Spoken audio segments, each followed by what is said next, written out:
பார்த்தீங்களா, இது ஒரு ஆடு, ரெண்டுமே கடை ஆடு தான். அதை கொண்டு வந்து விட்டு 2 வருஷம் ஆகுது மக்களே.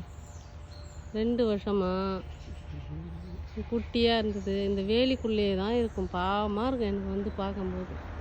இதுக்கு தண்ணி எங்கே இருக்குது, எங்கே வச்சுக்கிறாங்கன்னே தெரியல. அதுக்கு ஒரு வீடு செஞ்சுருக்காங்க பாருங்கள், தெரியுதா? அந்த வீட்டில் போய் நல்லா வெயில் நேரத்துக்கு படுத்துக்கும்.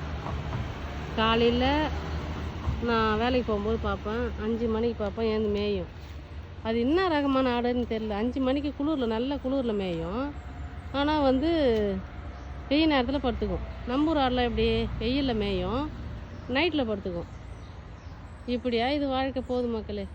இந்த ஒரு 30 சென்ட்டு இல்லை 25 சென்ட் இருக்கும். இதுக்குள்ளே தான் இது வாழ்க்கை. இதுக்கு உடம்பு சரியில்லை, யார் பாப்பா என்னன்னு எனக்கு தெரியல. உடம்பு சரியில்லை, அதுக்கு ஏதோ பத்திக்காக இருக்குது அப்படின்னா வந்து எங்கன்னா கேமரா வச்சுருப்பாங்கன்னு நினைக்கிறேன் நான். அவ்வளோ ஈஸியாலாம் அனிமல்ஸ்லாம் விட்டுற மாட்டாங்க இங்கே எப்படியோ போட்டோன்னு. ஆனால் பாருங்கள், ரெண்டும் பாவமாக இருக்கும். யாருமே இல்லாத மாதிரி நான் சில நேரம் நினைப்பேன், பாவமாக இருக்குது, எதுனா எடுத்து போடலாம். ஆனால் அதுக்கான ரூல்ஸ்லாம் கிடையாது.